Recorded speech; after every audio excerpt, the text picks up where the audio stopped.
Much tricep. Alright, topic for discussion tonight is confidence. Why is it important? Where does it come from?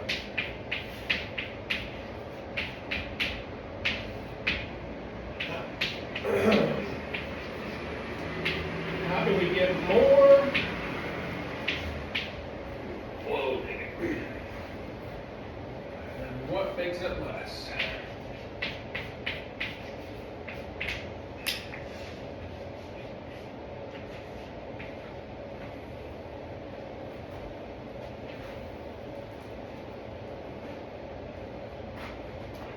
What is confidence?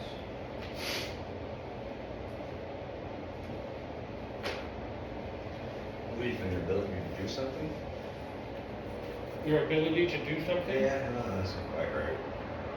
There are no right or wrong answers. Yeah, I mean, it's not quite what I was trying to express. Okay. More like your faith in your ability to do something. Oh, your faith. So it's a belief? Yeah. I guess. I don't know. Again, not to make it a semantic conversation, but if you believe something, you don't know it. Yeah, true.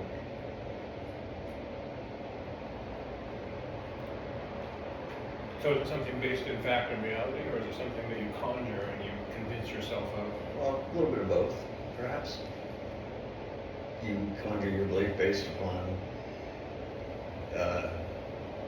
the fact of the reality of your ability to do or to do something, I guess. I don't know, I'm gonna turn around. I was going to say, that sounds a little circular, but that's okay.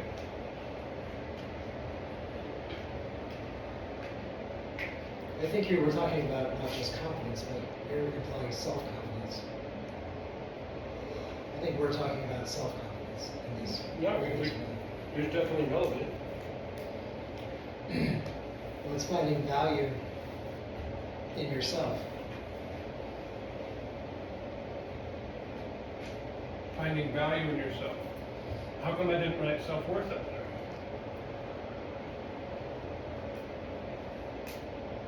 Well, they are kind of intertwined. Some degree, I'd say. Okay.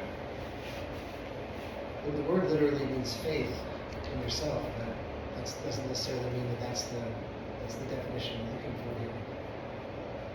Yeah, we're not looking for anything. There's no right or wrong. This is all abstract, and we're trying to contextualize it.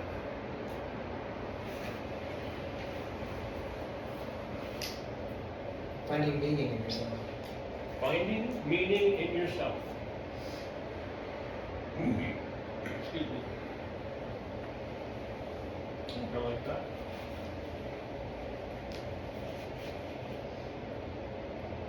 Philosophize a little bit. Why is it important to find meaning in yourself?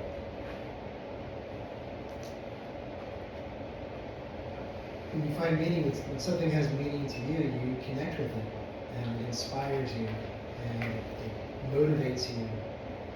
So I'm going to challenge you a little bit because you said meaning in yourself, and you immediately externalized to finding something somewhere else outside of yourself. So what you said and what I asked was finding meaning in yourself is important. Why? And you said inspiration, external, external. Those are not the same thing.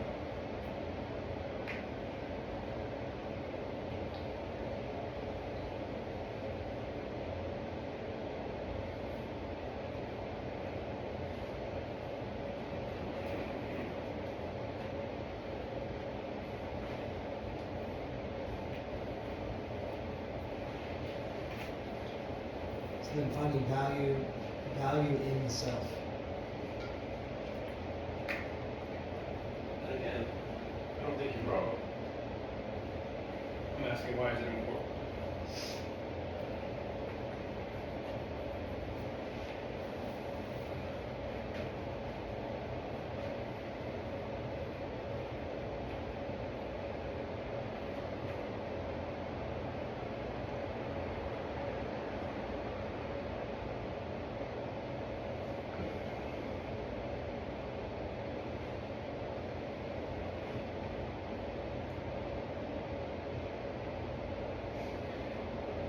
So I've looked at all of your treatment plans.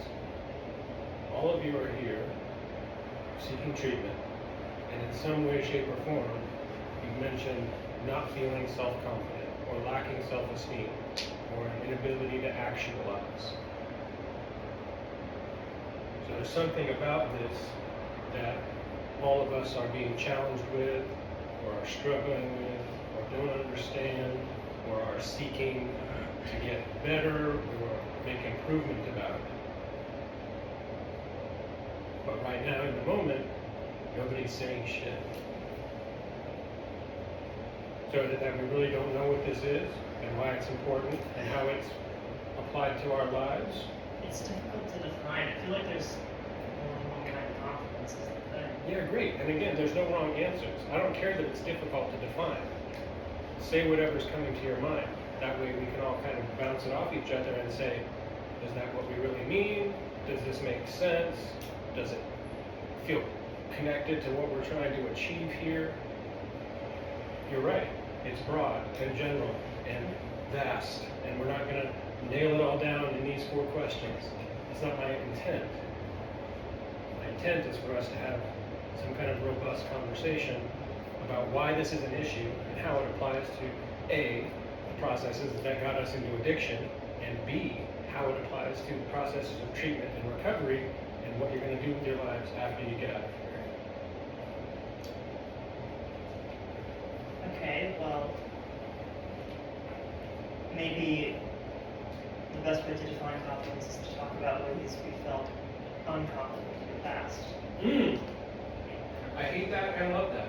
Yeah, I'm just thinking about some of the shit I've gone through in the last year, for example, that has led to me kind of giving up on finding a job unless I go back to school. I send out hundreds of job applications, I never hear back.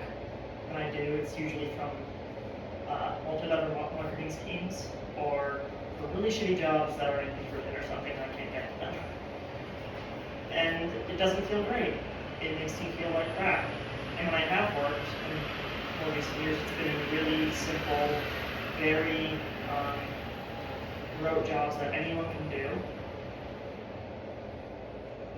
And I've lost those jobs as well. So, I mean, the last one was my own fault. It had nothing to do with my performance. It's because I was stealing stuff. So, which I'm not proud of, but I may as well put that out there. But still, it didn't feel great to lose that job. Sure. It didn't feel great to think about the fact that I was a thief. And like, I remember when I did lose that job, I'd been trying to go sober. I'd been sober for a month, and I just completely relapsed. I just felt like garbage, and I felt like I didn't matter, and that I wasn't ever going to be like worth anything to any company, and so I'd never be able to be independent. And so this all sounds terrible, and it's not how I feel right now, but that was my mindset. Yeah. Excellent. Well, not really. Now we have some context, right? So Yeah.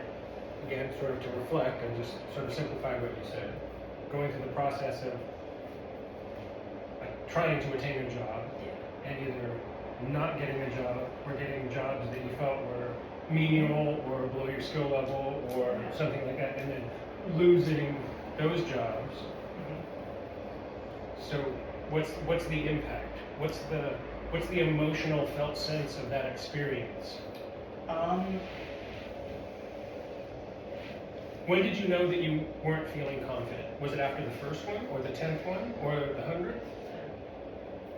Somewhere between the 10th and 100th, probably. Okay, so again, initially in the process, you were like stoked on it, you were doing a thing, you were making an effort, you felt confident that at some point you could get a job, but after so many times, your confidence is eroded, your confidence goes away, your It's confidence... eroded, I'd say, personally. In this specific situation, I'd say that was what happened. Okay. And I kept thinking about, I kept beating myself up about mistakes I'd made in the past, in other jobs, for example, and I just felt, that just made me feel worse. And it made me feel like things were, that like, there must be something wrong with me, that I can't get any good jobs, even though I've done all the work, I've talked to career counselors, I've had work on my resume, all that shit, with no success. And it felt really fucking bad. And And eventually I just kind of gave up. And I'm working on finding a path out of that mindset now, going back to grad school. But I think if I didn't have that as an option, I don't know how I feel right now, to be perfectly honest. So even right now, you're feeling more confident, or you still feel like you felt? I feel like I can complete grad school, and I'm hoping that will help. And I'm just going to keep telling myself that it definitely will, Yeah. because I want to stay alive. Good. So what changed now that you're feeling confident, or at least more confident than you were? Well, I've gotten some positive feedback in relation to this, at the very least. Okay. Before, I felt like I was just kind of putting in a lot of work alone, sending out resumes or doing menial work and never getting really rewarded for it. And then I got paid for it, you know. So what's that? Why is that not a reward? Because the place I worked at was exceptionally understaffed. So I was working extremely hard on the days that I was working for much less than I was probably owed. And that didn't make you feel confident in the work you were doing? No. It made me think I was working for a company that just needed hands to pick things off the shelves, which they did. And that they didn't care about me outside of that, which they didn't. And like, I knew that going into it, Right. but it still didn't feel great. Sure. Did you follow up with a lot of these resumes you sent out? I did. What kind of bugged them and stuff? Oh yeah. It sounds like a question of feeling not valued, Oh yeah. and then in turn not feeling valued in yourself. And I know that this is just a very specific life experience, but I mean, it relates to confidence. I felt like shit. Absolutely. I kept thinking about other times and other jobs where I made mistakes. Yep. And I thought, oh God, what if that's just, what if I'm never going to be able to have like a better job because I'm going to constantly be fucking up? Which is completely illogical. But, Well, I wouldn't say so, because people do that their whole lives. There are definitely people who do exactly what you're talking about. yeah, But you don't want that. I don't want that. Yeah, okay. Good, so David's given us some context at least, and we don't need to break down the content or pick apart like what he could have done better. That's not what I'm trying to do. He's given us a little bit of context, and even the word that you added, value or feeling value, right? That plays into this. So now we at least have a little bit of context. What else? Yeah, just from my story, it's funny. Like I've had this awakening since getting clean at 21. Like the difference for me between like not caring and confidence. Like I used to be really good at my job because I didn't care what people thought. It was a superpower. Like I would walk in and go to these hearings and not care, and it made me really loose, you know, and not care what other people said. I just say whatever, had no filter, you know, and that was effective. It was effective for like what I was, my goals. But I wasn't like, it would come off as confidence. Like if somebody saw that, they're like, oh, that's a very, very confident person. But I wasn't. I just didn't care because I was in a really bad spot, like with my life, and I just didn't care. And then I realized that recently. I just had this thought recently because I don't know. I was thinking about it, and I was like, man, I was in a bad place. But shoot, like, really did a lot of good work. Like showing up to hearings hungover, not caring. People really. I like thought that if I showed up hungover, like I was better because I cared less. But it came off as even more confident. It was like this. I got like a negative feedback loop on that. So like, I don't know. I just had that thought recently. Like I used to use not caring as like a shield of like looking like I'm confident. Interesting. Because I wasn't. I was really internally like very. I don't know. Is detached the word that we would use? Detached but scared and not confident. Like I really don't know what the fuck I'm doing here. Yeah.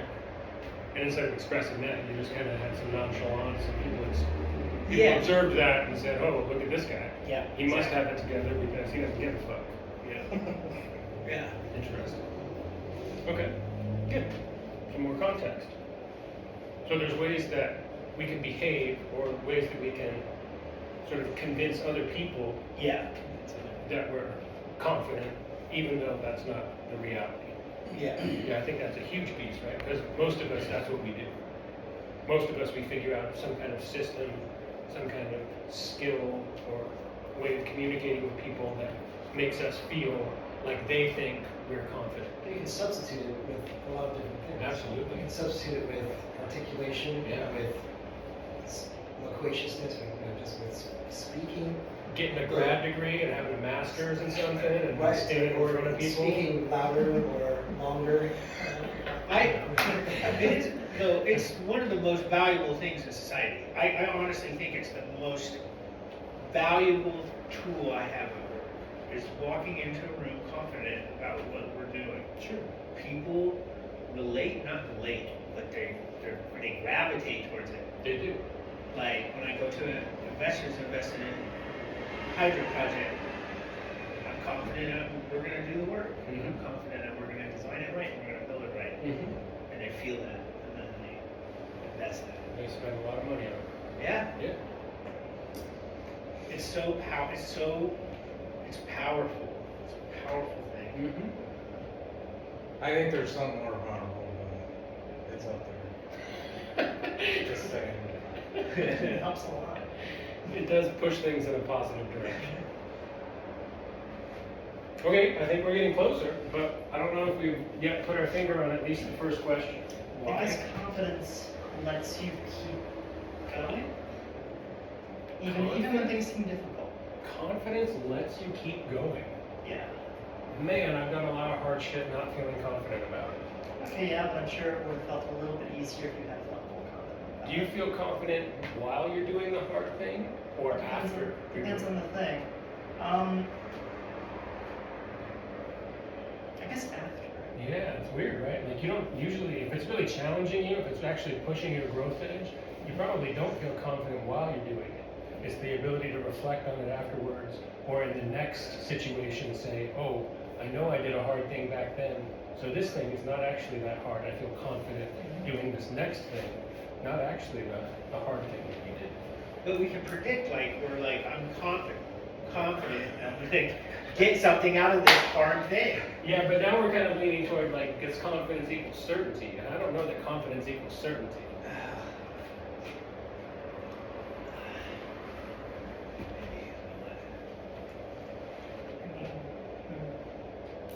I mean, I think it almost does.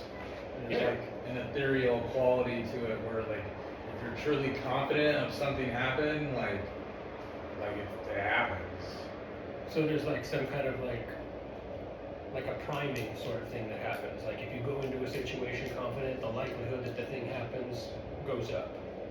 I'm talking like it's just confidence in its purest sense, if that makes sense, where it's like there's been times where I just knew I was gonna make the basket and I did. Sure. And I really can't think of a time when I had that feeling of confidence that it's ever not happened. Yeah. Now it's really few and far between when I have that, Right. but I feel like that's confidence in its purest sense. And there's some ethereal quality that's connected to the way the universe works. I think so. Where you get fortune favors the whole. Yes. Blah blah blah. Yes, absolutely. Another good context. Another good example. And yet, why? Because it's the pathway to growth. Okay, here we go. Now we're on to something. Yeah.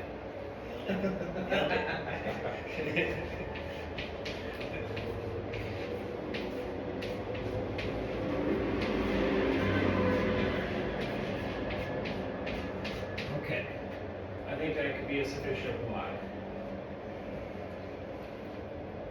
We need to be confident, right? And sort of to Foley's point and sort of to your point, David, not confident when we're doing the thing, but afterwards having survived whatever the thing is and saying, cool, goddamn, I made it through that. There should be a little uptick in your personal confidence, in your personal self-worth, in your personal self-esteem. You survived the thing, you reflect on it, and you say, whatever it was, a hard workout, or an investment that was super sketchy, or a hand that you played at poker that could have been another way, and then you reflect on it, and you're like, whew, that was awesome. I did a good thing. And that can lead to an experience of expanding your boundaries, or being better at something, or in some way improving yourself. I go the opposite way with it though. Please do. Is that just, I need to reframe that? Is that like some CBT stuff? So what do you mean you go the opposite way? Well, like I struggle with confidence with like relations, like communicating with women. Sure. And so I would just be like, I'm a fucking lame ass loser. Like even though I physically, emotionally, mentally made it through the interaction. Survive. Yeah, like if I didn't get her number, or like if I texted her and she doesn't respond, then I'm just like, yeah, I'm like, well, I'm fucking, I just get really down on myself. You internalize that as a personal failing. Well, yeah, because I truly believe, like, if you do things in a certain way, due to the laws of the universe, they lead to certain outcomes. So, like, I have no other option but to, like, view that as a personal failure. Like, I've gone beyond, like, being like, well, it's her. But then they try to say just that, like, well, she's got all this going on in her life. And, like, yeah, but if I still would have interacted on that razor's edge in the correct way, like, it would have happened. So then I just reflect that back to myself, I guess. You know, it's like you could use an analogy of like a basketball player trying to get through a bunch of defenders, but like if you were Michael Jordan, like there was a way through them. Yeah. Just because, you know, 99% of the other basketball players couldn't do it, and then you could reframe that as like, well, their defense was on point, there's nothing you could have done, you know, you pat yourself on the back, you did the best you could. Mm-hmm. And I'm just like, well, no, that's pretty lame, like I should have been in there, you know. I feel like I go jello in the paint when I need to go mellow in the paint. I love it. It's a great analogy. I mean, That's the first I've ever heard that. It's from a rap song. He's like, you go jello in the paint, I go mellow in the paint, or something like that. I love it. Okay, good. Some more context. Yeah. But yeah, that's like the only thing I really struggle with confidence in. And it's weird because I don't struggle with it in any other arena of relations, like communicating, like not with other men, not with like just professional peers, Mm-hmm. like not in working out, not in school, not in anything except for that. Yeah. So what is it that makes it different? Well, I think it touches on like the attachment, vulnerability, not feeling like I deserve good things probably deep down, and then just repeated bad experiences of it really. Mm-hmm. Gotta break the cycle. Well, we've had me and Keith were talking, and it just seems like, and it's even more frustrating because it probably sounds like egotistical, but I feel like I see a ton of hot chicks with just super lame ass dudes everywhere. Like everywhere. And they look at me like I'm the weirdo. Like, and we had a whole conversation on this. We did. And that's like even more insulting, and it's like, I don't get it. Now maybe we're getting a little too specific, but I hear what you're saying. And that's Well, I brought it up because that's the only thing I really struggle with. Yeah, good. And it's good to know. We're not going to solve that right now, for sure, but, you know, so now we can talk about things like the stakes, like the consequences or benefits to being confident in a situation or not having confidence in a situation. Being Michael Jordan, who definitely has hit game-winning shots, right? But he's also missed a shit ton of times as well. I think we're talking about risk and reward now. We could talk about risk and reward. Is that relevant to confidence? Sometimes yes, sometimes no. Sometimes yes, sometimes no.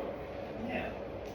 I mean, sometimes something you're trying to work on for yourself is just something personal.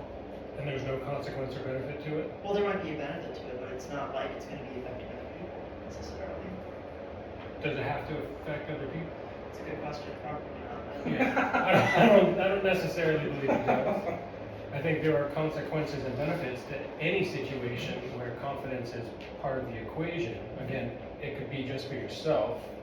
It could definitely have impact or be impacted by other people as well. But say more what you were going to say about risk and reward. They're directly proportional. The greater the risk, the greater the reward. We're not talking about monetary reward, but it's a good analogy. Yeah. So the more you have at stake, or the more you have to gain, the bigger chance you take on something can potentially, Provide a bigger payoff.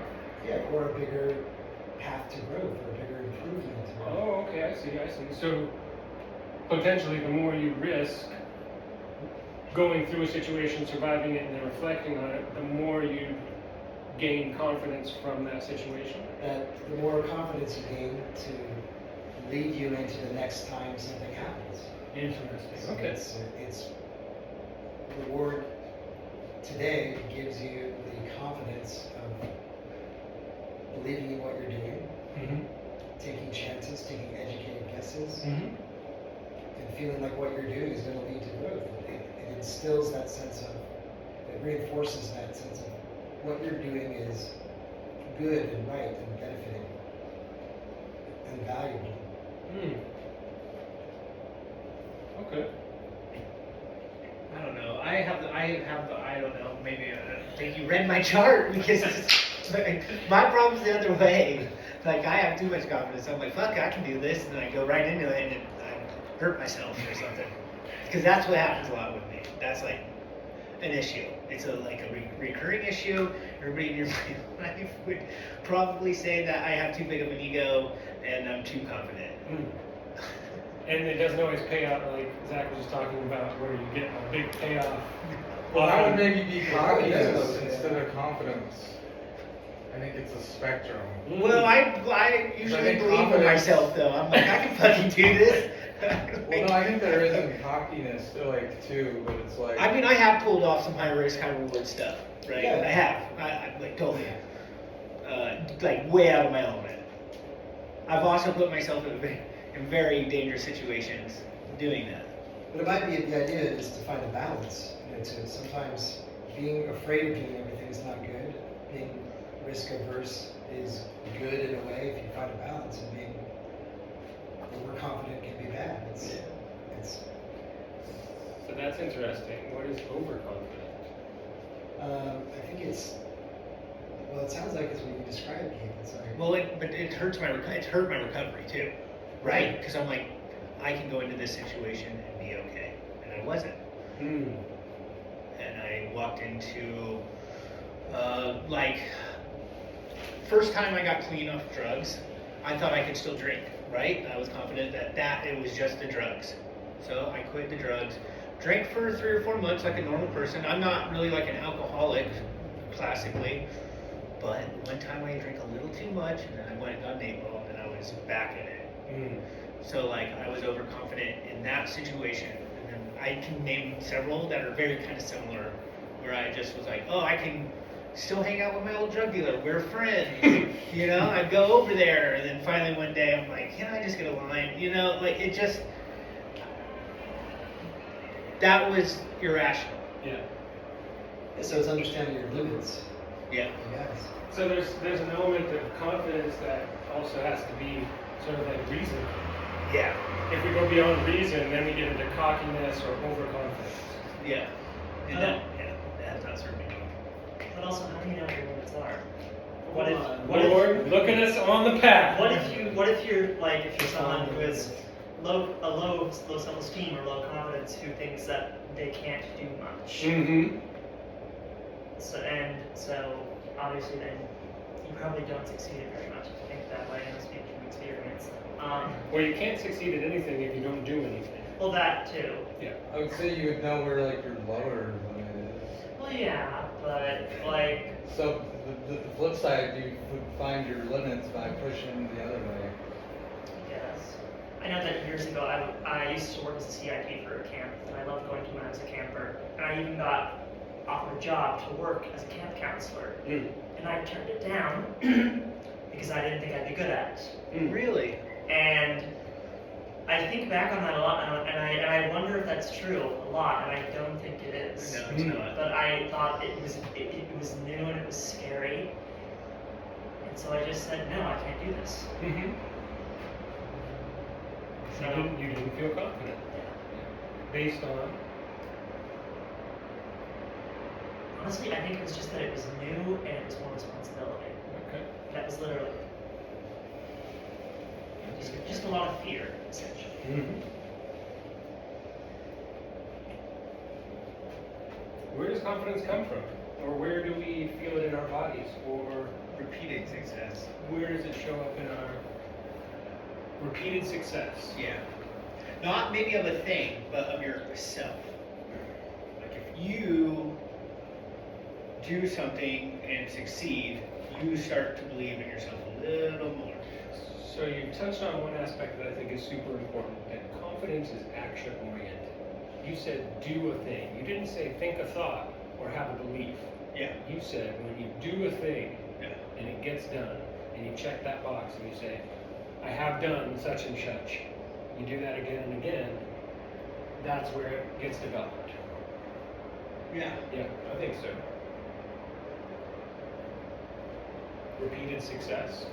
Yeah.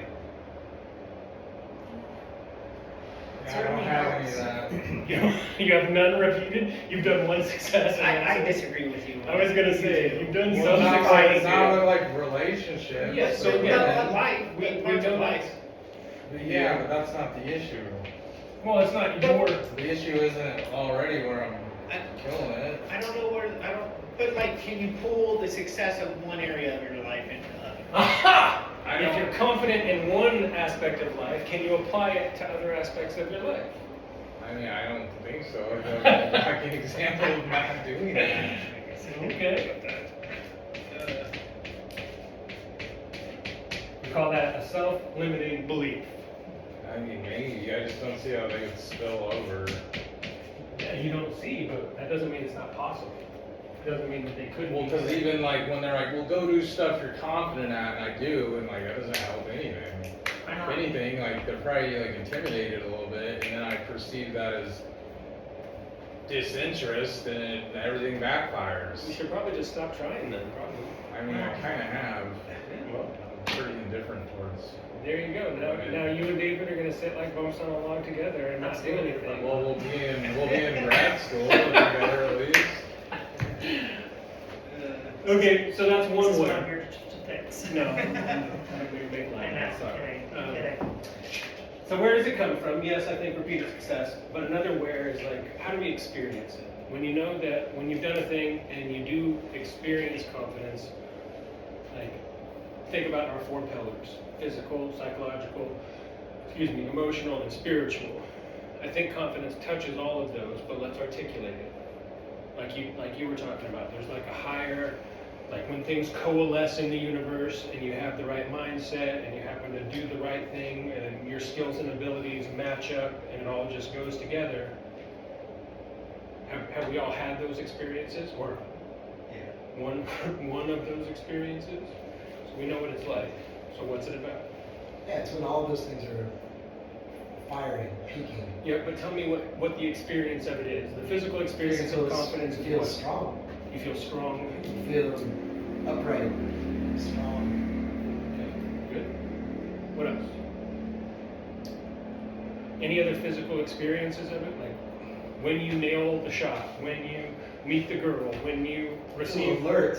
Okay, alert. So like present and aware. I think so. What else? I was gonna say you feel good, you feel rewarded, but I feel like that's what comes after you've done the thing. And that's usually when confidence comes in. So I think you're on track. Again, we don't experience confidence in the trenches. We're in the process of doing a thing. It's the afterwards and the reflection. So that makes sense. At the end, when you've done the thing, you feel Relief. Oh, relief is nice. That it didn't get fucked up. Yeah. Yeah, for sure. There's no joy.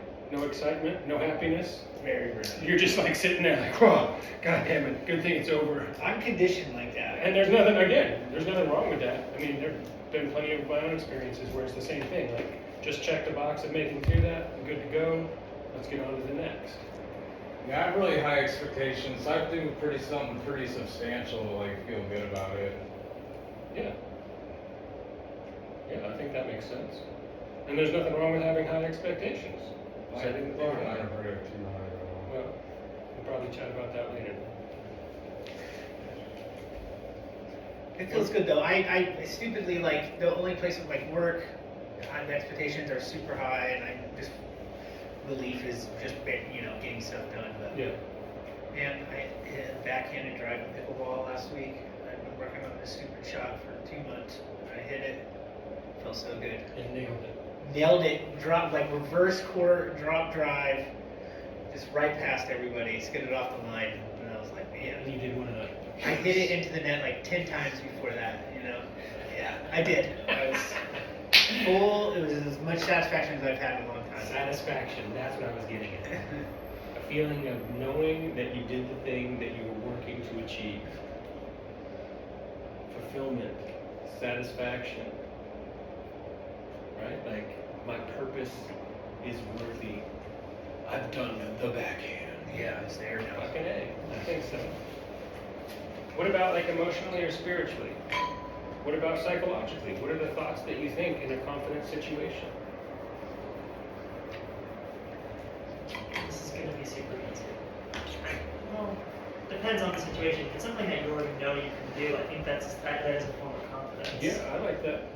But obviously, we're talking about situations as well where that's not the case. This is what I kind of mentioned when I said I felt like there were two different kinds of confidence. It's knowing for certain that you can do something, but also feeling like there's a very good likelihood that you can, as opposed to being positive. Yeah, I like that. So again, in a matter of like reflecting on a previous experience, before going into a similar experience, you reference that and say, I've done shit like this before, this should be a piece of cake. Yeah, good. And again, sort of to Foley's point, like the spiritual element or the universal element of like, oh, I feel like the tokens or totems or signs or everything is aligning and this is the path that I'm on.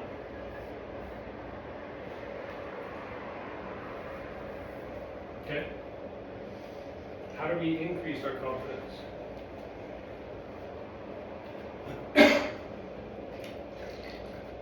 This is going to sound weird, but something that I kind of take a weird level of comfort in when it comes to doing stuff that requires a certain level of skill is that no matter how good you do, there will always be someone better. And I take comfort in that because that means that if that will always be the case, that means that there's no point in constantly beating myself up about not improving more than I already have. That doesn't mean that I don't want to keep improving, but I don't want to just be like, oh, that guy's stronger than I am, or is running faster than I am, or is doing X, Y, or Z better than I am. Like, maybe I can aspire to be like that guy. Great. But even if I reach their level, there will be someone else to look at and to feel inferior to. And so I just kind of try and look at my own, I try not to compare myself to others that much. I just determine what my own successes are to some degree. Interesting. So previously we talked about like motivation and inspiration, sort of external factors, which would require you to compare yourself to other people. Yeah, I don't think it's entirely a bad thing. I think when it turns into beating yourself up about like how you're not at their level yet, or maybe it's taking longer to reach a certain like weight that you're trying to reach or something. So it's like comparing yourself to people just the right amount? Yeah, basically. Okay, yeah. Honestly, yeah. Literally, yeah. Yeah, I think so. I think that makes sense. Excuse me. So part of it is a compare and contrast. I didn't think it's like being uncomfortable, because a lot of new situations, like you said, are going to make you uncomfortable, so it's pushing through that uncomfortableness. But I think it's important to have like some type of framework to process that stuff once you've done it. Otherwise, like in my case, then it just ends up negatively reinforcing the experience, really. Like, instead of looking at it positively, I guess, as a growth experience, then it's like I just look at it more like, oh, I failed again.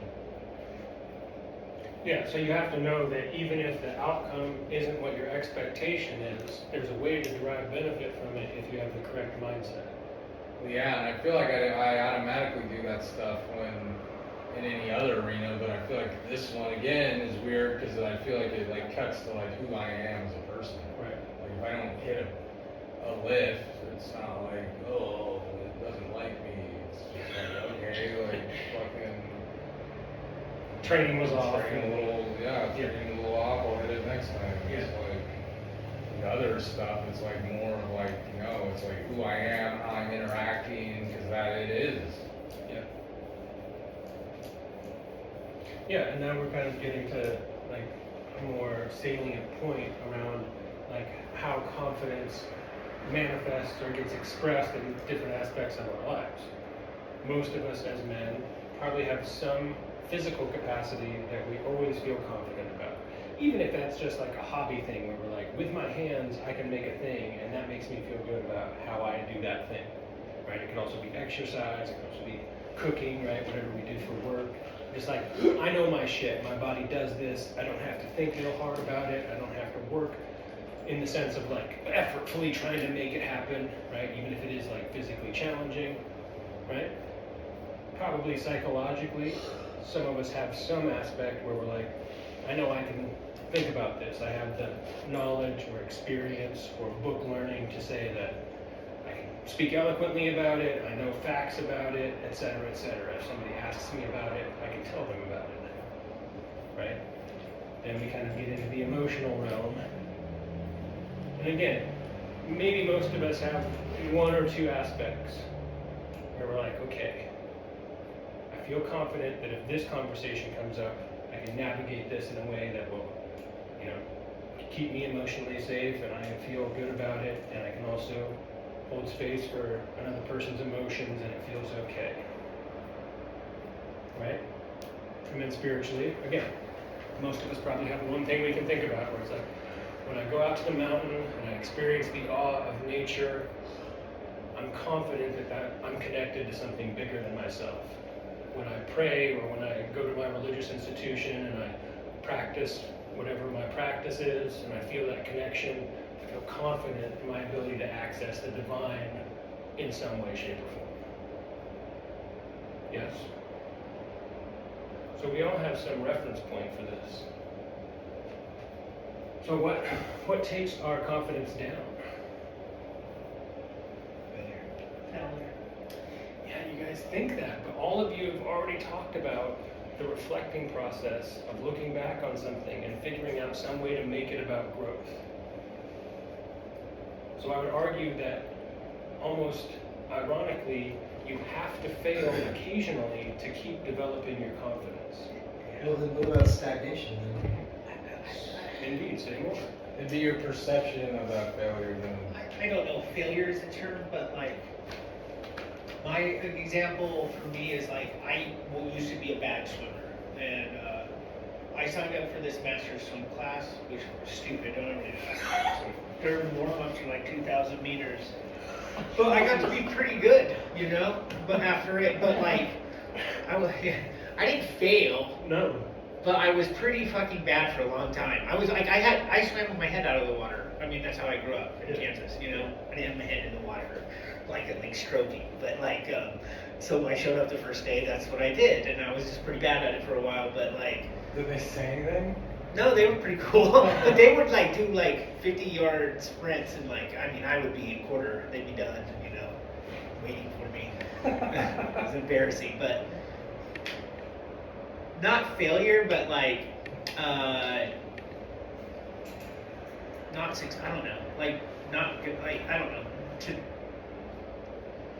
You need that, but I do think failure like wipes it away. Like, if I had not like gotten better, or you know, like that would have been failure. But like I wasn't good and I got better. I'm never good, but like I got better. But like in other things, I think it's the same thing. Like you're not as knowledgeable, you're not as good at a skill or whatever, and then you get better. But like failure, I don't know, it feels different. Like if I walked into a room and failed, like at what I was doing, I would be more hesitant to do it the next time. That's different from like going in that room, not doing it as good, and be like, you know what? I could do a little better there. I could get better. I can refine that. And go in next time, improve, be better, grow my confidence. But like, I don't know. I think failure cuts so hard. Maybe I'm wrong here. I think some of that can be perception, and also kind of your own perception of whatever is of the failure as well. Like, I'm trying to think of a good example. Well,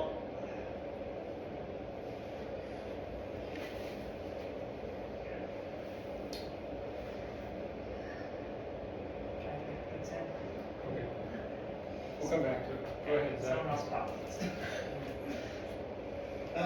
What I started to say before was just repeating the same actions and not improving and not growing. Just going through the same playbook over and over again and not getting better, not improving, not growing. And after a while, you just, hopefully, you start to realize that makes you feel like shit. So there's something about like ineffective cycles or something about. Yeah, it's very much has to do with cycles that don't pay off. Cycles that don't pay off. And embracing those cycles, Oh my. or repeating those cycles. I like where you're headed. I'm trying to think of a more succinct way to phrase it. Because we talk about, you know, there's like that cliche of like idiots or people who keep repeating the same action hoping for a different result. That's madness, not peace. Sorry. What is it? It's madness, not Madness? crazy. Yeah. I mean, idiots, whatever. Any kind of, some negative. Yeah, I know, I'm just. term. It's fine. But so like what's the quick easy way to say it? Madness is someone who keeps doing the same thing over and over again and expecting a different result. Yeah, but I need it to fit right here for the purpose of the Put it into an acronym, I guess. I could make it into an acronym. I don't know. I could. I'll say, I mean, ineffective cycles is essentially Yeah. what we're talking about. Is ineffective the right word? Is Yeah, ineffective I like that. just or non-productive or? Yeah, those are all good.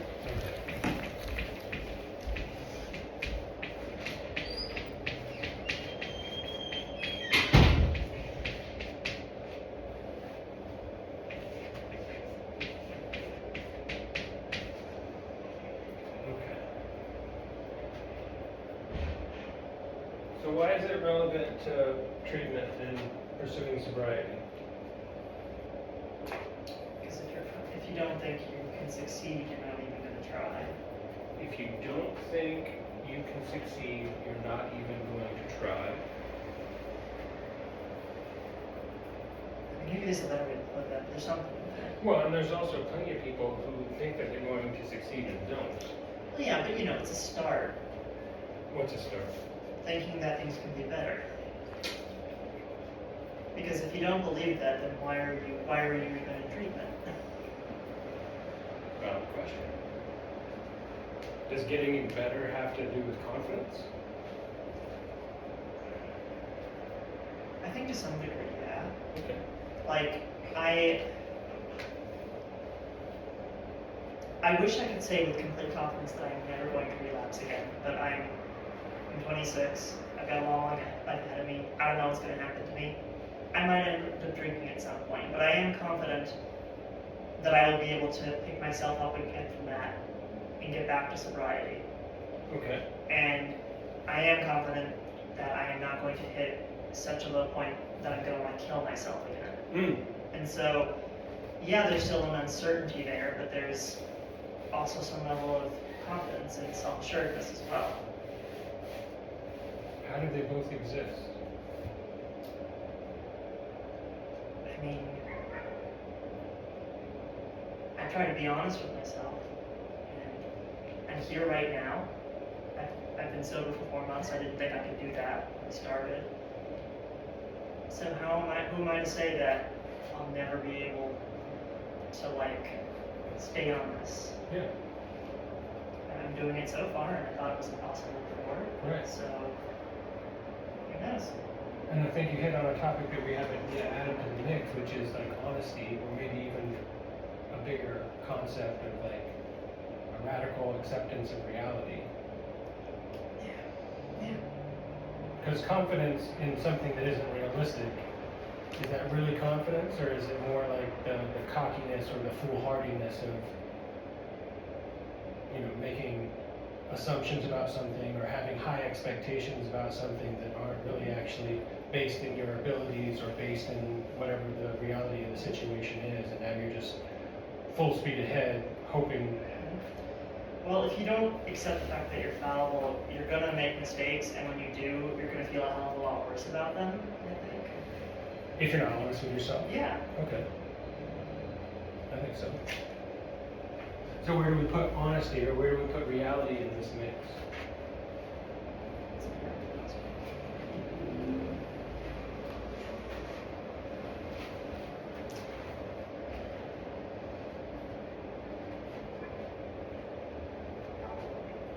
Probably in the how. Probably in the how. So like maybe realistic reflection, or Yeah, or in just, yeah, it could be at the beginning, a realistic assessment, reflection. I got you. Yeah, I think reality could go here for sure.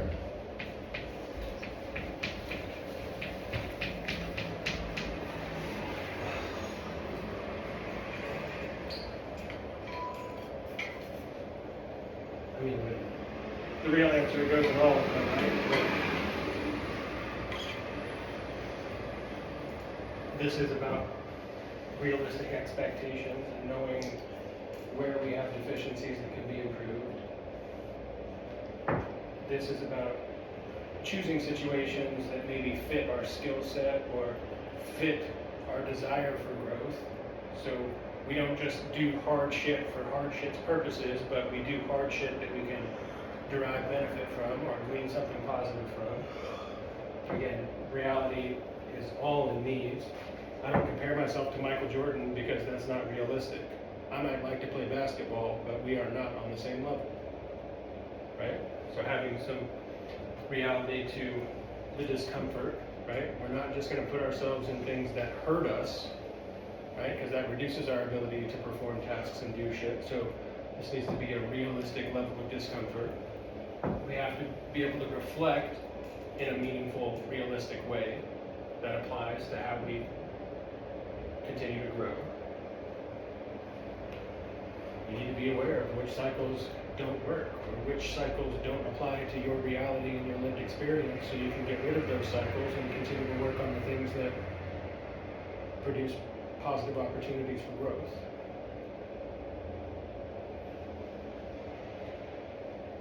Okay, so this is homework for this weekend. You guys get to Google.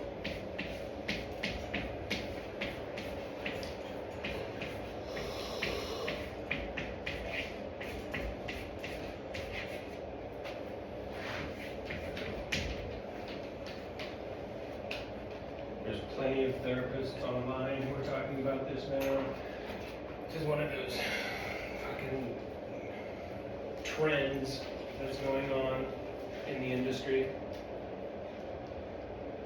I think there's some silly cliches and some fucking TikTok shit that is not helpful about it, for sure.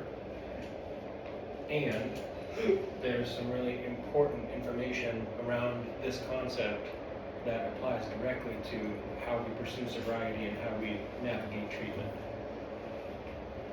So Google it, check it out, find somebody who says some cool shit that you align with, and then journal about it. Write down some thoughts. If you could even apply it to like your personal life, that might be cool. And then we'll be able to check on it on Monday.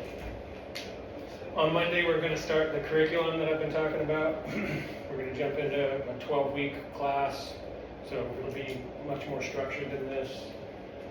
I'm hoping to have a handout. I fucking hate packets, but I have to do it because I'm not in charge of shit. So I need to make a packet and have you guys give me some feedback on it, and we need to write some stuff down. So This feels very structured. it is, but it's just because I'm real smart. That's the thing. Confidence. There, dude. And it is like I have a notebook, and these are all topics that are structured, but it's going to be something more interesting. Hopefully, that will give us a bit more engagement and lead us on a really interesting path. Awesome work tonight, guys. Thank you for your effort. Give me a high five on the way out. Can I ride it back with you or what? Oh yeah, dude. Are you getting fast food? No, but if you want some, I'm gonna take you to this. Alright, dude. Now.